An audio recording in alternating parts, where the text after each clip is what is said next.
दर्द के साबी हो आँख नम ना करो रात का ही सही कोई गम ना करो एक सितारा बनो जगमगाते रहो जिंदगी में सदा मुस्कुराते रहो अश्क अनमोल है खोना देना नहीं अश्क अनमोल है खोना देना नहीं इनकी हर बूंद है मोतियों से हंसी इनको हर आँख से तुम चुराते रहो जिंदगी में सदा मुस्कुराते रहो फासले कम करो दिल मिलाते रहो मुस्कुराते रहो मुस्कुराते रहो मुस्कुराते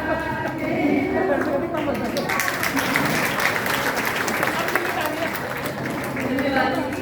आपने अपनी कविता के माध्यम से सब कुछ इसमें सरगोर कर दिया और आपने बताया कि हमारी पहली संस्कार होगी तो हमारे बच्चे भी संस्कार होंगे। माता यदि है ज्ञान तो बच्चा कैसे रहे महान, है ना। ये भावना हमारे अंदर वो जब होगी कि हम उसका साचा बनेंगे। बच्चों का साचा कौन बनती है? माँ बनती है। एक माँ ही एक बच्चे को अच्छे संस्कार देती है तो बच्चा क्या बन जाता है? विवेकानंद बन जाता है, महान बन जाता है। तो हम भी अपने बच्चों को ऐसे संस्कार दें। तो उसमें एक पंक्ति में बोलूंगी, नारी तेरी साध सुधर परिवार बनाती थी, नारी तेरी साध सुधर परिवार बनाती थी, रत्न पेश्वरी तुम देवों को दूध पिलाती थी, नारी तेरी साध सुधर परिवार बनाती थी, तेरी दिनचर्या में कुछ ऐसा जादू था, तेरी दिनचर्या में कुछ ऐसा जादू था, उस जादू से बनता लव कुछ बनता जादू था, उस जादू से बनता लव कुछ बनता जादू था, दूध पिलाते हुए शोरी के सुधा पिलाती थी, नारी तेरी साध सुधर परिवार बनाती थी। तो बहनों, मेरे कहने का मतलब है पहले ही वही महिला थी और आज भी वही महिला है, परंतु दिनचर्या अस्वस्थ होने से अपनी मौलिकता खत्म कर दिया आपने। अब हम सब ने, आपने नहीं, हम सभी ने। तो हम अपनी दिनचर्या को सुव्यवस्थित कैसे करें, वो चीज के लिए अपनों से अपने बात करने के लिए हम सब यहाँ एकत्रित हुए हैं और वो चीज आप लेके जाएंगे। आज इतना बड़ा पावन पर्व है ये महिला जागरण सम्मेलन का। आज हम कुछ एक चीज, तो दीदी ने इतनी सारी चीजें बताई है, दीदी ने अभी कितनी अच्छी अच्छी बातें बताई है, हम एक चीज का अपने जीवन में हृदयंगम करें उसी भावना के साथ में। अब मैं आगे का क्रम जारी रखती हूँ। श्री विमलेश शर्मा जी महिला स्वावलंबन के बारे में बताएगी महिलाओं को।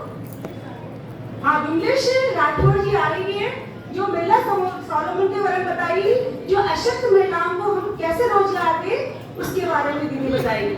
दीदी आप आइए, आपका स्वागत है।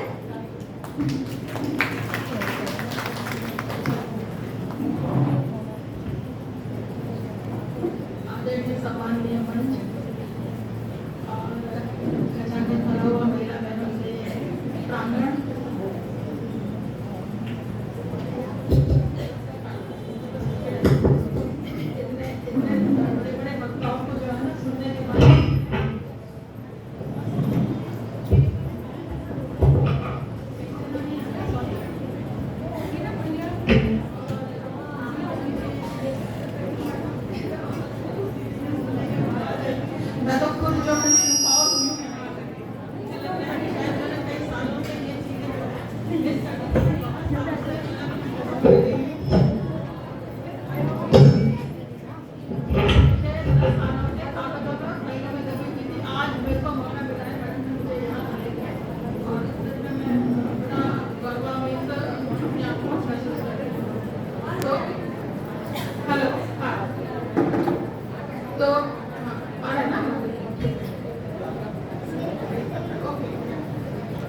तो आज के इस नारी जागरण सम्मेलन में मैं मेरी बहनों को और कुछ तो मैं यहाँ पे सीख रही हूँ, क्योंकि अभी ऐसा लग रहा है कि मैं भी एक स्टूडेंट हूँ। अभी मुझे भी बहुत कुछ सीखने की ज़रूरत है। सीखने और सिखाने का जो सिलसिला है ये कभी खत्म नहीं होगा, और जब तक ये सीखने सिखाने का सिलसिला चलता रहेगा तब तक हम लोग ऑब्वियसली याद रखेंगे इसको, क्योंकि आप अपने आप को हमेशा सोचो कि मुझे नया सीखना है। और बेसिकली हमें जो काम करना है आज के इस भीड़ तंत्र में, लोकतंत्र का जो एक ऐसा रूप हो रहा है ना कि भीड़ तंत्र, लोग भागे जा रहे हैं दिशा विहीन, दशा विहीन। तो ऐसे में आज ये जो नारी सशक्तिकरण है, ये जो नारी सम्मेलन है, ये दिशा दिखाने वाली महिलाएं हैं। ये दिशा दिखाने वाली महिलाएं हैं, दिशा को तय करने वाली महिला बहनें बैठी हुई है ये। और इस बात में कोई अतिशयोक्ति नहीं है कि महिला सशक्त थी, महिला सशक्त है और महिला सशक्त रहेगी। उसको कभी कभी भगवान जी की तरह अपनी पावर भूल जाती है, उनको याद दिलाना पड़ता है। तो इस तरह के नारी सम्मेलन ये होते रहने चाहिए ताकि हम अपने बहनों को टाइम पे कहते हैं हैमरिंग करते रहे, उनको खटखटाते रहे, रोक टोक करते रहे और आगे बढ़ते रहे। आज जरूरत है हमें क्वालिटी की। आप देख रहे हैं कि लोग कुछ भी बना रहे हैं, लोग कुछ भी बोल रहे हैं। मतलब कहते हैं कि एक लेवल जो है, एक होता था ना, पहले हम बोलने से पहले 10 बार सोचा करते थे कि हम इसमें ये बात बोलें या इसमें बात ना बोलें। आज वो सारी सीमाएं जो है ना उनका उल्लंघन हो रहा है। देखा जाए कोई कुछ भी बोल देता है मीडिया पे, देखो कि जो जिसको मर्जी आ रहा है बोल रहा है। भाई बात करने की स्वतंत्रता है, बोलने की आज़ादी है, लेकिन इसका मतलब ये नहीं है कि हम कहीं भी कुछ भी बोलते हैं। ठीक है, तो मैं बहुत ज़्यादा समय नहीं लूँगी क्योंकि मैं कर्म प्रधानता को बहुत को देती हूँ। मुझे लगता है कि हम लोग इस धरती पे आए हैं सिर्फ काम करने के लिए आए हैं। ठीक है, और अपने कर्मों से, अपने कामों से हम जितना कर सकते हैं हम करें। मैंने अपना जो काम है वो 92-93 में डेली ज्वाइन करके किया था, विमेन एम्पावरमेंट एंड डेवलपमेंट पर, क्योंकि हमें पता है कि हमारा देश गाँव में बसता है। आज भी हमारे संस्कृति, हमारे रीति रिवाज अगर नहीं जिंदा है तो वो गाँव में है। ठीक है, तो हमारे भी में गर्मी, सर्दी में सर्दी, 4 ऋतुएं हमारे यहाँ होती है, हम उनका आनंद लेते हैं। ठीक है, 4 ऋतुओं के हिसाब से फल आते हैं, 4 ऋतुओं के हिसाब से सब्जियां आती हैं, हर चीज, कपड़े पहनना, हर चीज ऋतु में। तो हम एक संस्कारी समाज में पैदा हुए हैं और हम इस संस्कारी समाज को, हमें सिर्फ इसको मेंटेन रखना है, बनाए रखना है। कोई इसमें उथल-पुथल ना करे, कोई इसमें छेड़छाड़ ना करे, हमको इस चीज का भी ध्यान रखना है। अपनी संस्कृति को हमें जिंदा रखना है, हमको ट्रांसफॉर्म करना है अपनी संस्कृति को आने वाली पीढ़ी को, जैसा कि मैडम ने भी बताया है। ठीक है, तो ये हमारी जिम्मेदारी है, हमारा कर्तव्य है। और इसके लिए हम जो बात कर रहे थे कि नारी सशक्तिकरण 17 तारीख को कर देते हैं और 16 से 31 का पेमेंट हम 2 तारीख को कर देते हैं। यानी कि हमारा जो पैसा है वो फिक्स है कि महीने में 2 तनख्वाहें जाती हैं पशुपालकों को, और उसमें वो इतनी खुश रहती है कि अपने बहन बेटियों को ये देना है, घर बनाना है, जो मर्जी करना है। और अब सरकारिता से मिल करके, कोऑपरेटिव विभाग से मिल करके उनको लोन की सुविधा है। अगर हमारा कोई प्रोड्यूसर जो हमारी डेयरी का सदस्य है, वो अगर किसी बैंक में लोन लेने जाता है तो उसको किसी तरह की जमीन गिरवी रखने की जरूरत नहीं है। वो सिर्फ ये कह देगा कि मैं डेयरी का सदस्य हूँ और मैं डेयरी में दूध दे रहा हूँ। उसके लिए ये पहचान ही सफिशिएंट है। हाँ, 5 मिनट में, सिर्फ 2 मिनट में। तो मैं सिर्फ ये कहना चाहती हूँ, आपने अमूल का नाम सुना है। अमूल जो है वो आज दुनिया में नंबर 1 पे चल रहा है। किसकी बदौलत? सहकारिता की बदौलत, सहयोग की बदौलत, और एक सबसे महत्वपूर्ण गुणवत्ता, क्वालिटी।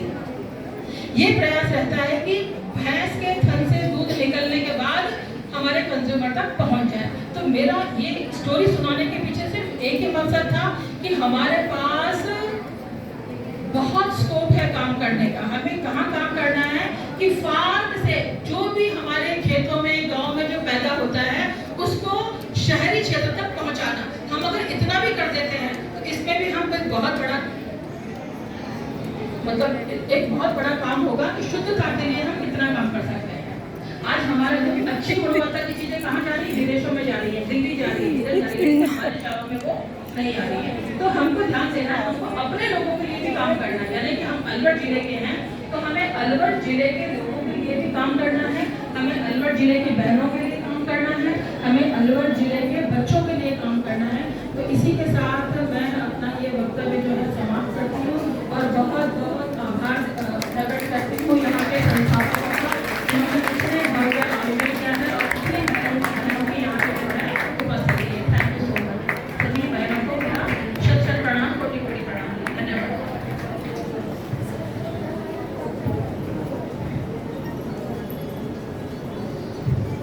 धन्यवाद दीदी, आपने अपने साधारण बातों से हमारी बहनों को मार्गदर्शन किया। सॉल्व की छोटी छोटी टिप्स बताई दीदी सभी को, तो इसके ऊपर हम सभी चर्चा करेंगे और हमारे जैसे अभी प्रोजेक्टर से दिखाया जाएगा कि सॉल्व का कार्य हमारे शक्तिपीठ पे क्या कैसे हो रहा है, हमारी बहनें क्या क्या कार्य कर रही है। अब सबसे पहले पीपीटी के माध्यम से प्रोजेक्टर से दिखाएंगे। हमारी गायत्री परिवार की बहनें सभी रोजना नित्य नए काम करती है। रोजना 7 दिन होते हैं, 7 दिन के अंदर अलग अलग विषय पर कार्य कर रही है। वो चीज क्लिप दिखाई जाएगी आपको।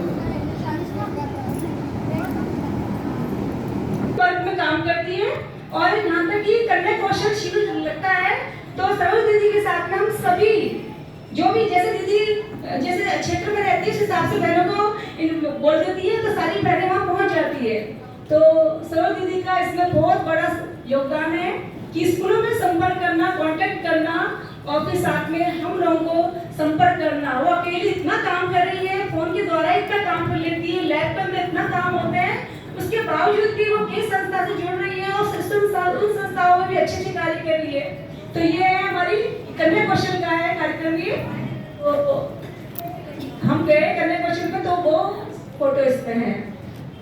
कन्या कौशल के कार्यक्रम भी काफी चल रहे हैं, पर स्कूलों में जब परीक्षा होती है तो थोड़ा सा इसमें गैप कर देते हैं हम। नेक्स्ट,